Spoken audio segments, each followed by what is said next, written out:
सारे शहर में आप सा कोई नहीं, कोई नहीं।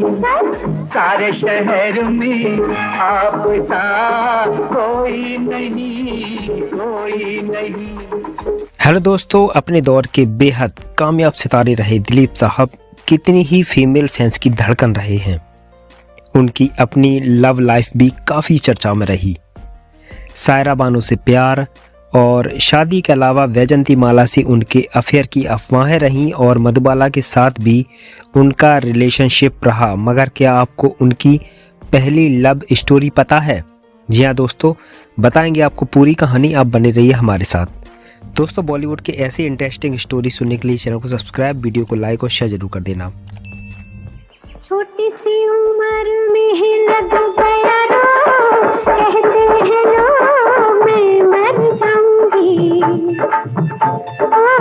मैं मर जाऊंगी। छोटी सी उम्र में ही लग गया। दोस्तों, बॉलीवुड में जब शाहरुख खान की पहचान रोमांटिक किरदारों से बनने लगी तो वो रोमांस किंग बने। तब अक्सर उनकी तुलना लेजेंड एक्टर दिलीप कुमार से की जाती थी। दोनों की इस तुलना के पीछे अच्छी खासी वजह भी थी। जो चार्म और करिश्माई जलवा शाहरुख की पहचान बन रहा था, उसकी पहचान कभी दिलीप कुमार से हुआ करती थी।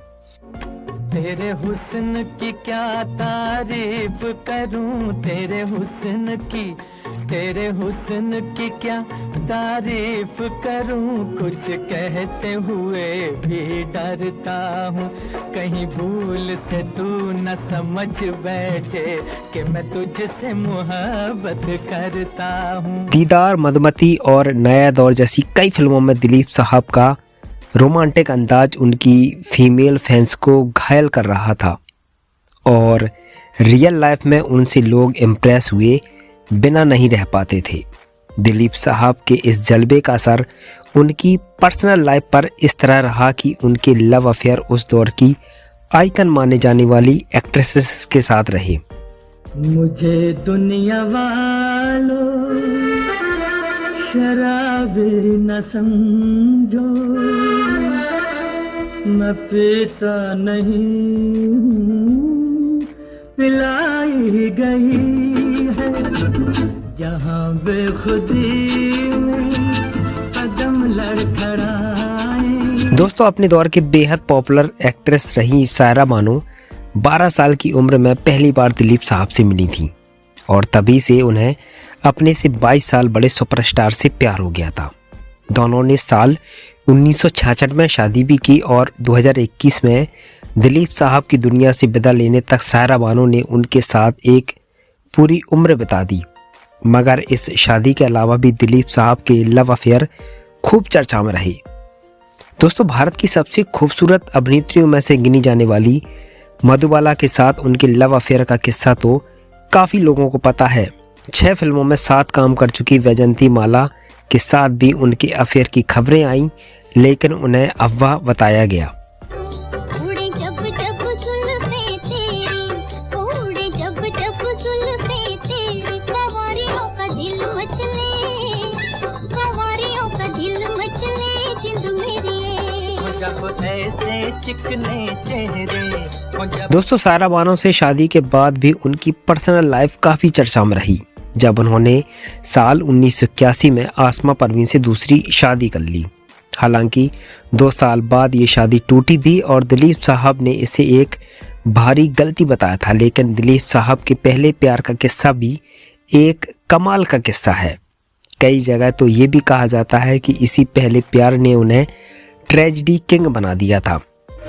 ये मेरा दीवानापन है या मोहब्बत का सुरूर, तू न पहचाने तो है ये तेरी नजरों का कसूर।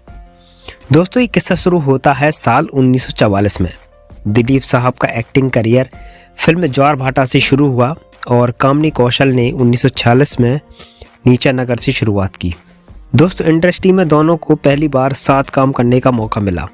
साल 1948 में फिल्म थी शहीद। कहा जाता है कि दोनों की बहुत जल्दी दोस्ती हो गई और साथ में 3 और फिल्मों नदिया के पार, शबनम, आरजू पर काम करते हुए बात दोस्ती से प्यार में बदल गई। दोस्तों, कामनी की ज़िंदगी में अपनी मुश्किलें थीं। बताया जाता है कि उनकी बहन की एक दुर्घटना में मौत हो गई। कामनी की मर्जी के खिलाफ उनकी शादी उनके जीजा BS सूद से कर दी गई ताकि उनके बच्चे को मां मिल जाए। कहा जाता है कि सूद को दिलीप और कामनी के रिश्ते के बारे में जानकारी भी थी और उन्होंने कभी इसे लेकर नेगेटिव रिएक्ट नहीं किया था। दोस्तों, दिलीप कुमार की पहली लव स्टोरी में असली पैच फंसा। कामनी कौशल के भाई की एंट्री से बताया जाता है कि वो आर्मी में थे और इन यंग एक्टर्स के प्यार के सख्त खिलाफ थे। बताया जाता है कि वो एक दिन बंदूक लेकर दिलीप कुमार की फिल्म के सेट पर पहुंच गए और एक्टर को अपनी बहन से दूर रहने और जान से मारने की धमकी भी दी। कई किताबों और रिपोर्ट्स में ये भी कहा जाता है कि जब इसके बावजूद दोनों के चर्चे चलते रहे तो उनका गुस्सा बेकाबू हो गया और उन्होंने खुद को शूट कर लिया। कहा जाता है कि इसके बाद दोनों एक्टर्स काफ़ी घबरा गए और अलग होने का फैसला कर लिया। दिलीप कुमार ने कभी कामनी कौशल के साथ रिलेशनशिप की बात पर मीडिया में कुछ नहीं कहा था, लेकिन अपनी ऑटोबायोग्राफी में उन्होंने लिखा कि कामनी उनका पहला प्यार थी और पहला सीरियस हार्ट ब्रेक भी। तो दोस्तों, आपको ये कहानी कैसी लगी कमेंट में ज़रूर बताना और मिलेंगे एक नई वीडियो के साथ।